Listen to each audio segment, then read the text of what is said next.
All eyes on the Lone Star State. The Senate seat is up for grabs as a veteran incumbent faces his toughest primary yet. Redrawn maps are shaking up Congress, while a wide-open race for Attorney General transforms the power structure in Austin. The polls, the players, the path to victory. This is Battleground Texas. I'm Rudy Koski in Austin, and welcome to Battleground Texas. We're closing out the week one of early voting and the primary press for votes. Not only making headlines today, not the only thing. The U.S. Supreme Court ruling today that President Trump cannot use the Economic Emergency Powers Act to impose the bulk of his tariffs. The ruling, however, does not stop Trump from tacking on import duties under other laws. Texas State Senator Roland Gutierrez does not have a Democrat challenger in his State Senate D19 primary, but he's not waiting around for the Republicans to pick one of three in their primary. Gutierrez has jumped on the anti-immigration enforcement bandwagon, announcing he has sent a demand letter to DPS. He wants to know if troopers have any documents about targeting schools. He wants emails DPS has with the governor regarding enforcement strategies. And Democrat gubernatorial candidate Gina Hinojosa posted today on social media a reminder there is early voting on Sundays after church, saying, bring a friend, make a plan, head to the polls. All right, let's bring in my colleague, Greg Grugan and Charles Blaine, who's sitting in for Stephen Dial. Greg, as week one ends, what are you watching? Rudy, probably like you, I'm watching early voting turnout to gauge whether the Democratic energy we've gauged over the last few turbulent months is holding or even growing. So far here in purplish Harris County, the Republican early turnout is trailing the Dems by a substantial margin, roughly 42,000 to 27,000.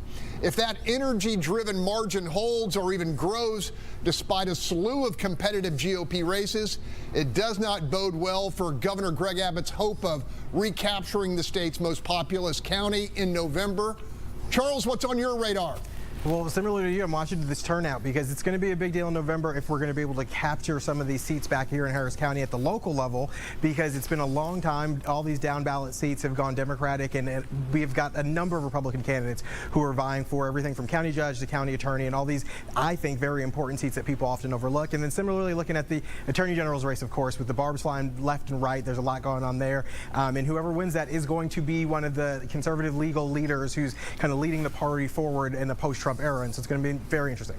Okay, speaking of that race and the heavily contested battle to succeed Ken Paxton as Attorney General, longtime Houston State Senator Joan Huffman is looking to make history and become the first woman elected to the post. Now, according to the polls, she's facing an uphill battle to bust through to a runoff. Today, she spoke with Battleground in a bid to build stretch run support. Senator Joan Huffman, stretch run. Yes. You know, I heard this race described the other day as 3 ideologues and 1 law enforcer. Is that accurate?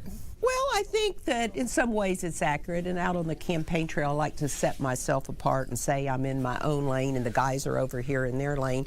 And it is true, you know, I have that unique background, the former prosecutor, former judge, longtime state senator who's worked with law enforcement and so many big issues, whether it's defunding the police, bail reform, all those big issues. What is the choice in this race for Republicans? It's often called the chief law enforcement officer of the state as well.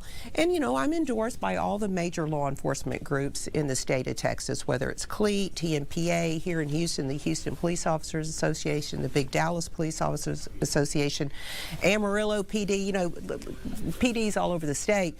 And it's because they've worked with me and they know the kind of job that, you know, I would do as Attorney General. When we saw the conservatives' voice really being suppressed on our college campuses back in 2019, and I passed one of the strongest campus free speech bills in the country, which actually opened the door for people like Charlie Kirk to come into our colleges and start, you know, educating our young folks on what it would mean to be a conservative, and that it's not a bad word, right? It's a good thing. Mays Middleton, Chip Roy have spent a lot of money and mostly bashing each other. Yes.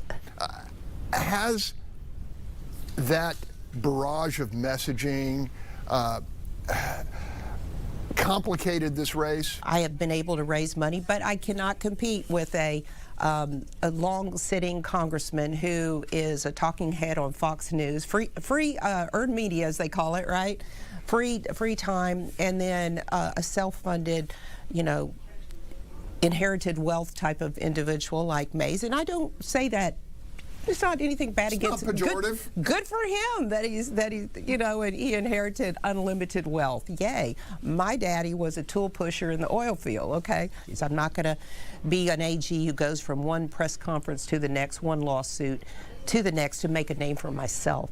It's not Joan Huffman versus whatever. It's the state of Texas versus the entity. And I will always be aware that I'm representing the people of Texas. It is not about me. Okay, let's bring back in my colleagues Charles Blaine and Rudy Koski in Austin. Charles, the GOP field in this race is ferociously conservative, with Huffman considered the least, for lack of a better term, radical. Does that hurt her in a primary dominated by the so-called grassroots? I think a bit, because early January I moderated a debate between the candidates, and I really pushed them on trying to differentiate their administration or would-be administration from the Paxton administration. And Huffman was the only one to offer any criticism of the current administration and saying that he's kind of abandoned the police. And, you know, if that's what's going around, if what she's saying around the state, it's probably not landing well with conservatives, because Paxton's kind of the darling of the party. And so I do think that not fully embracing that has probably hurt her a bit.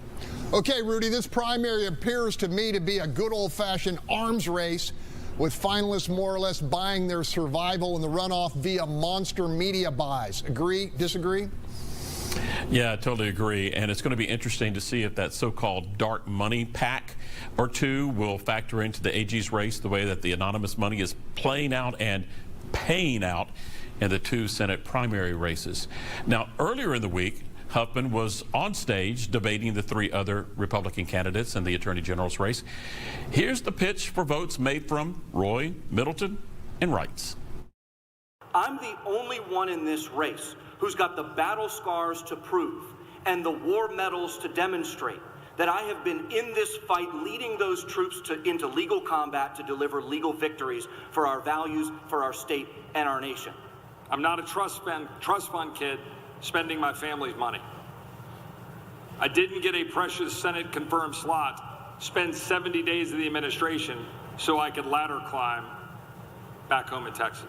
What we don't need is someone as an attorney general like Chip Roy that has spent 10 years fighting President Trump, defending Liz Cheney, calling us MAGA effers, and we could kiss his you-know-what if we didn't like it. We can't afford that in the AG's office.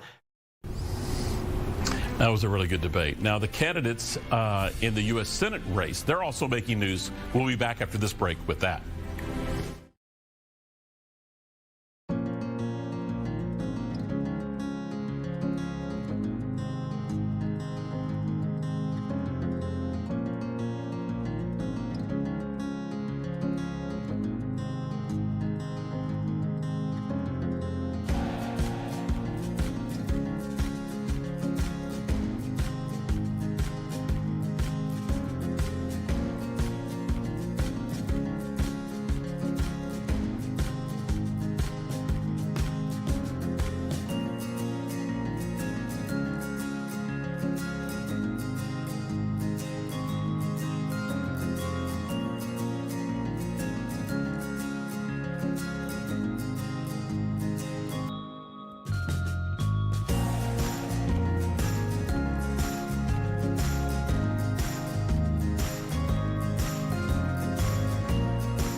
the Republican Party is pouring so much money into this primary and here in Texas when it's, I dare say, we have a very, very good chance of ending up with a Republican senator here in Texas.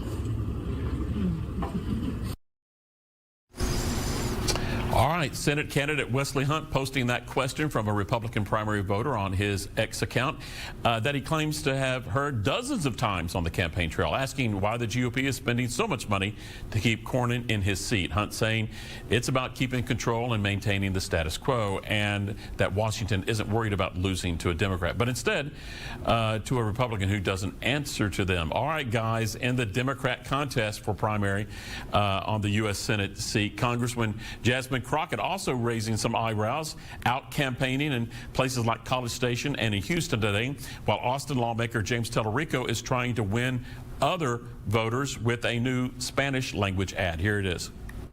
Now the people are screaming out that they want something more, even in Texas. You heard what was said. We are outvoting the Republicans.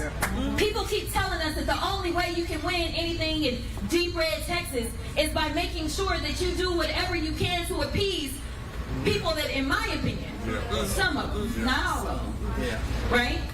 But I don't understand who can side with the lack of morality that we are seeing on full display.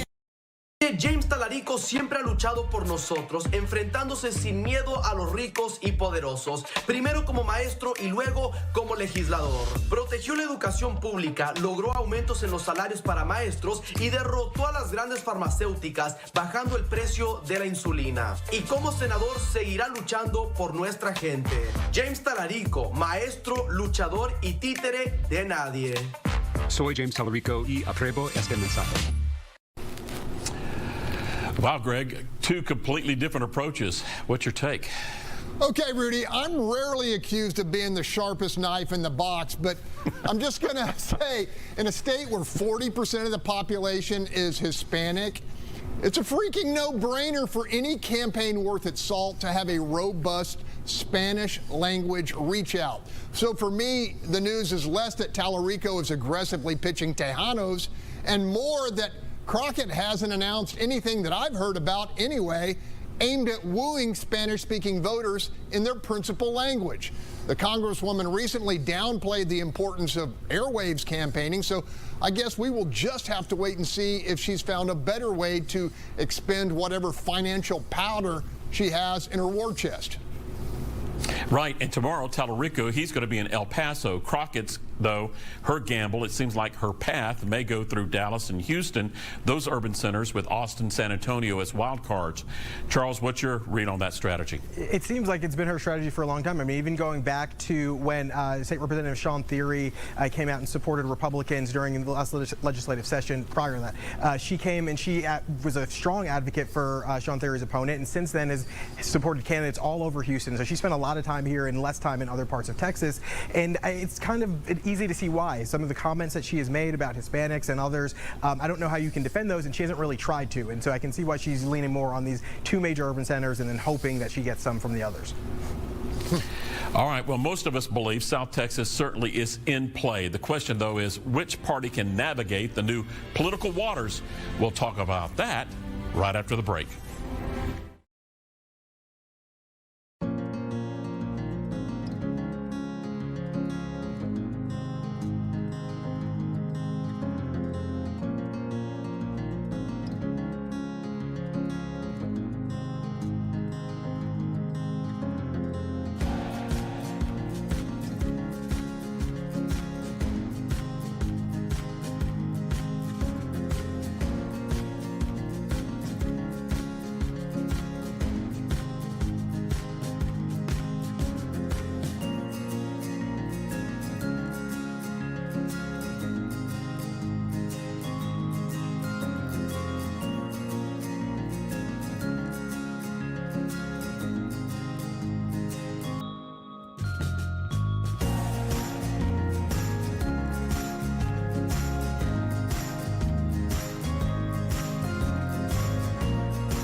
Welcome back to Battleground Texas. There's been a lot of speculation about how South Texans will vote in the midterms. Political water shifting some in 2024, but now they seem to be swirling. An example profiled in a recent Texas Tribune article about the two primary battles for the House District 41 seat.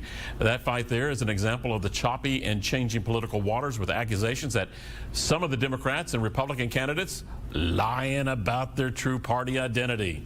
Oh, the plot thickens. Well, political analyst Brian Smith from St. Edward's University spoke to me about political Trojan horses and those turbulent political waters. Yes, the waters are swirling because there's a lot of things at play. First, it's a mid-year election, so you're not going to have presidential coattails. Also, it's an open seat election. There's no incumbent running, so anybody can be the front runner. And third, it's a competitive seat in an area that's been reliably Democratic. So you take those three things together and you get a lot of candidates running all across the political spectrum who vary greatly in message and experience. House District 41, that race really seems to sum it all up, where you have Republicans saying you're not a Republican and Democrats saying you're really not a Democrat in each primary race. Have you ever seen anything like this, or is this completely new just for South Texas? It's not completely new because it's something that's worked in the past. In primary elections, your party votes. So one of the easiest ways to get votes is by accusing a member of your party who may be just as conservative or liberal as you are, depending on the party, that they're not conservative enough or liberal enough. So you understand, if I stake out that position to the extreme, then I can attack anybody closer to the center. There are no enemies on my left or right. There's been a lot of talk that the possibility that because of the controversy in regards to immigration enforcement, that Trump and Republicans have lost some ground in South Texas. But that may not be the case. It just may be people are trying to navigate these new waters, right? Right. We know immigration is going to be a big issue in South Texas. It always is. We know the president's going to be a big issue. But a lot of what we're seeing nationwide isn't what the immigration efforts are focusing on. They're focusing on bigger cities in the Northeast. So a lot of things going on down in the valley are status quo, with immigration being a top issue, but not really escalating like it has nationwide. Will the primaries in South Texas be somewhat of a canary in the mine shaft? It will be, especially when we look at the fall race, because right now we're seeing no incumbents. So in South Texas, both parties have open seats. So if one party gets a lot more turnout than the other, meaning if the Democrats really get a lot of votes out and the Republicans don't in the primaries, that might signal that this race is not as competitive as we think it is. You know, South Texas has been a solid blue battleground for such a long time, but now, as Brian said, there's a lot of new faces in play. Greg, other than HD 41, I'm watching that Senate District 19 fight after the primaries. Incumbent Roland Gutierrez, he could be caught up in that big push for new blood, a new political perspective. What are you watching along the border? Rudy, having graduated from high school in Laredo, I am watching, but more in a general sense, the 2024 history-making flip of nearly all border counties from blue to red was potentially a landscape shifter, offering Republicans political control of Texas for the foreseeable future. But instead of stoking and securing that advantage, there's a real chance Republicans may have squandered it, taking their foot off the neck of Democrats and allowing them back in the fight. From what I hear, there are three components that could be costly to Team Trump. Tariff policy, which has created turbulence in the critical export-import industry, lethargic activity in the oil patch versus drill, baby, drill, and labor disruptions in the construction industry due to ICE deportation policy. I agree with Brian Smith. Primary turnout may help us gauge any shifting of the political South Texas sands. Yeah, Charles, I agree with Greg. I think economic issues will eventually overtake immigration enforcement issues as the big driver to the polls after the primary. What's your read? I agree. I mean, and I think both of them carry a lot of weight. I mean, even here in Houston, we're not seeing the immigration enforcement that you're seeing in other places yet. City Council is packed with people complaining that we should stop doing what we are doing, which is limited to begin with. And so I'm imagining that the sentiment's similar down there. And then you have other things like former Congresswoman Mayra Flores, who is the first female Hispanic member member of the House, was passed over this time by Trump for an endorsement, and she's been out just kind of really screaming at the top of her lungs about how this was wrong against her. And then the economic issues, the border issues. There are just a lot of things that are working against Republicans this time around. They were given a gift last time. I don't know that they held it very well. Headwaters, swirling waters, political waters nonetheless. All right, we're going to take a break. Up next, a final look at the battleground for the week.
Welcome back. Let's take another look, one more look at the battleground this week. You know, from my perspective, Republicans and Democrats are not only voting on candidates, both parties have several propositions on their ballots. Democrats asking voters to weigh in on things like abortion, legalizing pot, and expanding health care programs. The issues for Republicans, well, they want feedback on things like banning vaccine mandates, how to teach when life begins, and taxpayer programs for undocumented immigrants, whether or not those should be eliminated. And the hot topic, the hot topic this cycle, Sharia law. All right, those votes are non-binding, more like guidelines, but many certainly will be talking points when state lawmakers return to Austin for the next regular session. Greg? Yeah, Rudy, as you mentioned in headlines, the conservative-dominated Supreme Court plunging a dagger into Donald Trump's aggressive tariff policy, ruling he lacked the authority. The president absolutely ranting about what he viewed as a betrayal by conservatives on the court. The administration now facing the potential of billions in refunds, although I'm wondering how that will work given the fact economists say much of the cost has been passed on to the American consumer. The defiant president pledging to fund, or to find rather, other avenues to impose his trade policy on foreign partners he deems to have taken unfair advantage of the U.S. in exchange for goods and services. Okay, that's all the time we have. You can see the interview or any of our past interviews by going to our YouTube pages, and keep the conversation going on social media. Next week, the early voting battleground will be in its final week. Who makes the hard press? And will dark money take over the messaging? See you Monday on Battleground Texas.